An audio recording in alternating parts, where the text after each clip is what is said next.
Fidèles abonnés de la chaîne YouTube du Dr Joya, bienvenue. Bienvenue à Vamitra Cameroun.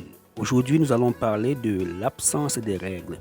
Oui, lorsque les règles ne viennent plus ou sont perturbées, qu'est-ce qui peut être à l'origine de cette situation? Premièrement, nous allons citer un problème d'ordre hormonal. Lorsque la prolactine, la LH hormone, la FSH hormone, la testostérone, l'estradiol sont perturbés, cela peut aboutir à un blocage des règles. On peut aussi avoir un syndrome des ovaires polykystiques, en abrégé SOPK, d'accord, qui signifie tout simplement qu'il y a plusieurs kystes sur les ovaires et du coup, cette glande ne fonctionne plus normalement. On peut avoir une synéchie utérine postpartum, après un accouchement, un mauvais nettoyage ou bien des débris de placenta peuvent créer un souci qui bloque les règles. On peut aussi avoir une synéchie utérine post-avortum. Donc après avoir fait un avortement, une fausse couche, on vous fait un curettage et on crée une lésion au niveau de la muqueuse utérine et ça vous bloque les règles.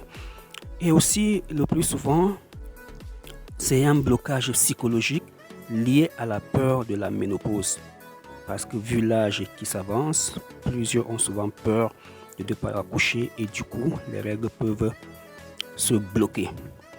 Plusieurs dames aussi, lorsqu'elles sont en menstrues, lorsque les règles arrivent, il y a une situation de froideur dans la maison. Monsieur est dépassé, elle aussi est dépassée. Donc psychologiquement, on peut bloquer les prochaines règles. Alors, nous allons prendre un cas école. Oui, il y a une dame en Espagne qui a connu l'absence des règles jusqu'à un âge avancé, au point où on avait déjà cherché une autre femme pour son mari. Elle m'a contacté, elle pensait que c'était chose impossible, mais par la grâce de Dieu, après le traitement, elle a accouché. Non seulement elle a accouché, mais dans quelles conditions? Je vais commenter ces captures d'écran pour vous et vous allez comprendre que le chemin de la réussite est parfois parsemé d'embûches. Mettez votre confiance en Dieu et le reste arrivera. Je vous reviens.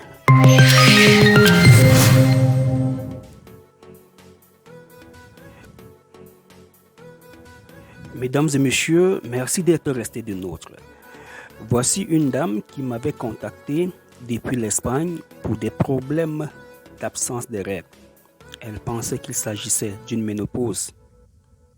D'ailleurs, son mari était déjà allé jusqu'à chercher une autre femme. Par la grâce de Dieu, elle a pris le traitement, les règles sont revenues. Elle n'en revenait pas. Prenez la peine de lire les messages, vous allez bien comprendre.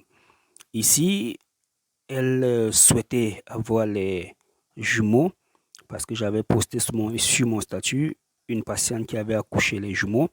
Elle avait aussi souhaité avoir des jumeaux. Et pour faire rire, je lui avais dit aussi moi-même je voulais des jumeaux. Et les jumeaux en médecine sont plutôt un accident de la conception.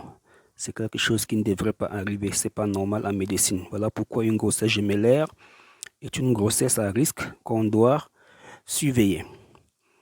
Ici, la patiente regarde beaucoup mon statut WhatsApp et ça crée une sorte d'amitié, de familiarité avec la patiente. Et je déplore le fait que certains patients commandent le traitement et disparaissent et attendent toujours que c'est le docteur qui les appelle de temps en temps pour avoir de leurs nouvelles. Non, madame, interagissez avec moi. Voilà, ici, elle me pose encore un souci parce que les règles ne sont plus revenues. Elle panique. Docteur, j'espère que mes règles vont revenir. Et je lui dis, madame, observez, oui, en médecine, on observe beaucoup. Parce qu'on peut prendre les traitements, les règles arrivent, après ça ne vient plus, il ne faut pas paniquer. Comme c'est déjà arrivé, rien qu'avec les remèdes traditionnels, ça veut dire que vous n'êtes pas ménopausé, il y a un souci. Alors, la dame m'a dit, j'espère que les règles vont revenir, je vous crois. D'accord. Un matin, elle me dit, docteur, j'ai vraiment souffert, j'ai beaucoup souffert. Ils ont même déjà cherché femme pour mon mari. Parce que quand on voit qu'une femme est ménopausée, on ne pense qu'à chercher une autre femme au lieu de la soigner. Mais Dieu est Dieu et il va faire un miracle. D'accord, on va attendre la prochaine capture d'écran. C'est là où elle me contacte. Elle dit, bonjour docteur, ça fait longtemps. Non, ici c'est là où elle commente mon statut WhatsApp. D'accord, voilà, le 6 mars, non seulement c'est mon jour anniversaire, c'est aussi le jour anniversaire de mon mariage. D'accord, on va avancer. Et un de ces 4 matins, elle m'appelle pour dire, docteur, ça fait longtemps, j'ai une bonne nouvelle pour vous. Je suis enceinte. Voilà, c'est ça. Bonjour docteur, ça fait un bail, j'ai une bonne nouvelle. Je suis enceinte, alhamdoulilah. Voilà donc une femme qui n'avait plus ses règles, qui a suivi un traitement, qui nous dit aujourd'hui qu'elle est enceinte. Regardez les dates, nous sommes là le 5 juin 2020. Bonjour docteur, ça fait un bail, j'ai une bonne nouvelle, je suis enceinte. Pour elle, c'est la réponse de Dieu à sa prière. Mais elle ignore ce qui va se passer. D'accord, restons concentrés et on verra ce qui va se passer.